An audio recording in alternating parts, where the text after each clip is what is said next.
achievement in human history has started with one person, one crazy idea.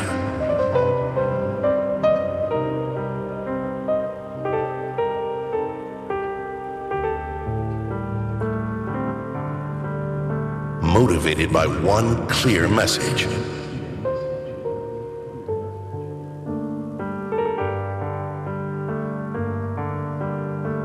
People unafraid to march boldly into the unknown. The unthinkable. Man has always searched for a better way. Grander expression. Lasting peace. Unlimited prosperity.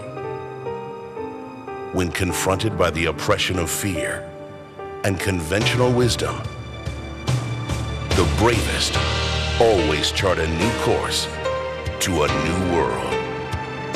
A new world founded on faith by a people who believed not only in themselves, but knew without a shadow of a doubt there was a power greater than man guiding them, providing for them. From those brave men and women grew a generation unlike any the world has ever seen. Some stood for faith, some for liberty, others for justice, honor, and family. The American experiment. Men guided by their own reason, standing tall against seemingly insurmountable odds, pledging their lives, fortunes, and sacred honor, so others, generations, would have a chance for life, liberty, and happiness. Throughout history, Americans have changed the world through a steadfast belief that in this great country, anything can happen. Anything is possible. Through failures and success, sacrifice and courage, we have stood on the edge and dared to dream. To move forward into the unknown. Millions have come from all over the world to join us, risking it all to be part of that uniquely American experience. They believe that America is mankind's last great hope, something many of us have forgotten. When the world has lost its faith, when hope is gone, when it pleads for charity, America answers the call. We always have. Remember who we are. Remember who you are.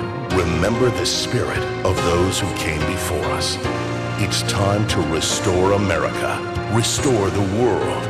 It's time to believe again.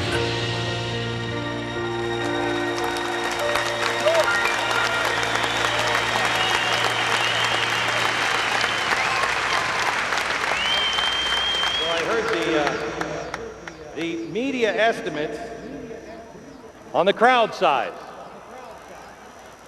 The first one was there's tens of thousands of people here. I think the latest I heard were two.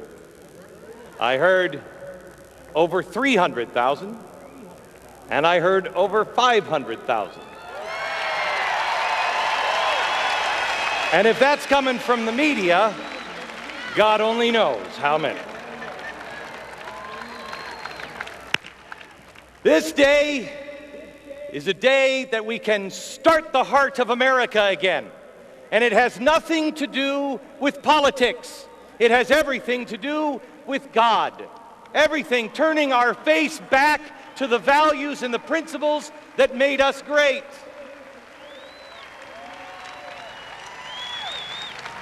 We have a choice today. We have a choice. We can either look at our scars, look at the scars of the nation. Let's be honest. If you look at history, America has been both terribly good and terribly bad. It has been both. but we concentrate on the bad instead of learning from the bad and repairing the bad and then looking to the good that is still out in front of us within our reach. We have a choice today to either let those scars crush us or redeem us. We are gathered here today in a hallowed spot. Here, Abraham Lincoln, a giant of an American, casting a shadow on all of us. We look to a giant for answers. Behind you, in front of me, the Washington Monument. Alone, tall, straight. If you look at the Washington Monument, you might notice its scars. But nobody talks about that. Nobody says, look to it now. Nobody says, yeah, I don't know, but a quarter of the way up it changes color. Did you know that it did? Look at it. Look at its scars. How did the scar get there? They stopped building it in the Civil War. And when the war was over, they began again. No one sees the scars of the Washington Memorial, the Washington Monument. We see what it stands for. No one also talks about what's on top, facing east. Just two words, Laus Deo. Praise be to God.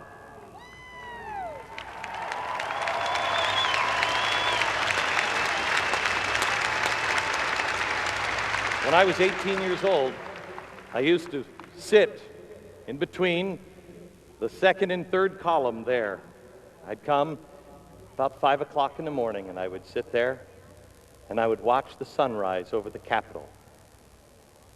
I just did it again with my now in college children. I did it this week. This is an amazing place. I told them not a lot had changed, except now at the end, a salute to the greatest Americans, the greatest American generation, the World War II memorial at the end of the reflecting pool.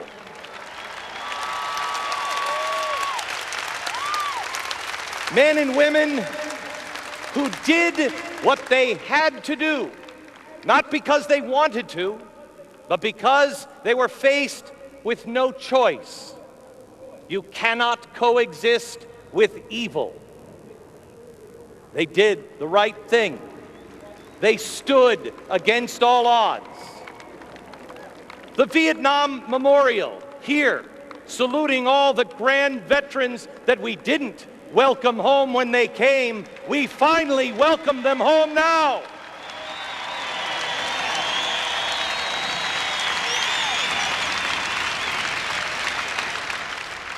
And through these trees, a haunting memorial of the Korean veterans.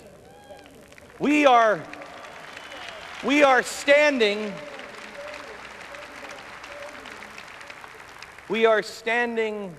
amongst giants, and in between the reflecting pool.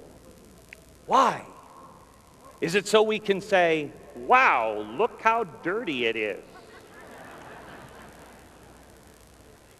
No, it's not just to reflect the monument.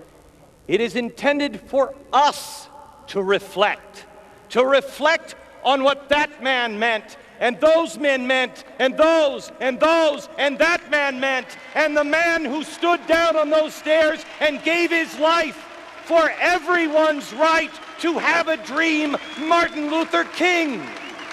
That's what the reflection is all about.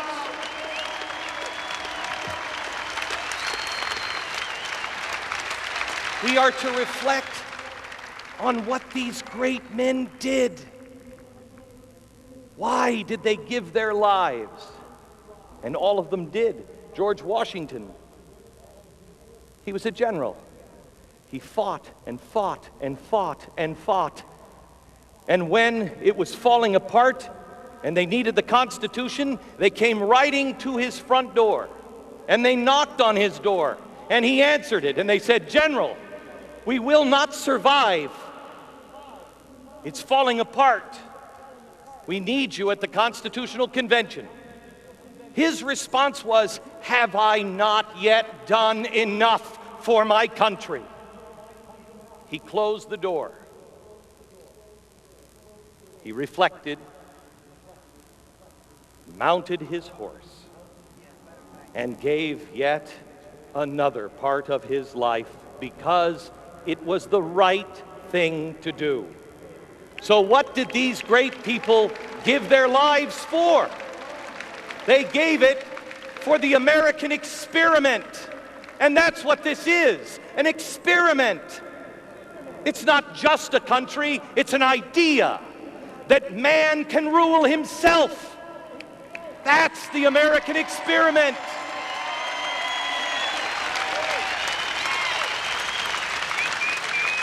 We have a choice to make today.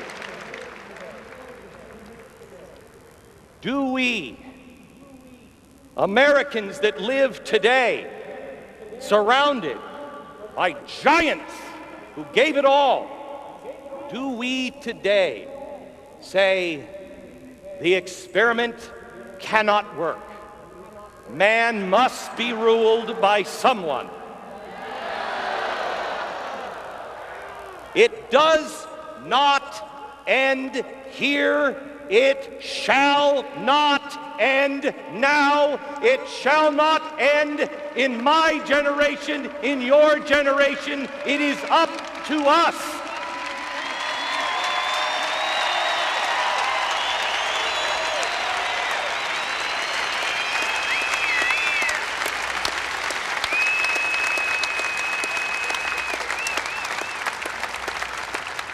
I came here last Saturday. I wanted to spend some time with my children. I wanted to show them these great monuments. I went into the Lincoln Memorial and I stood there and I read the Gettysburg Address on one wall and the second inaugural address on the other. I went up and touched the words and lifted my children up so they could touch the words as well. The words are alive. Our documents, our most famous speeches, are American scripture, and they are alive today just as any other scripture is. It speaks to us from the past. If I may share with you the Gettysburg Address and ask you if it doesn't apply to today. 77 years ago, our fathers brought forth on this continent a new nation, conceived in liberty and dedicated to the proposition that all men are created equal. Now,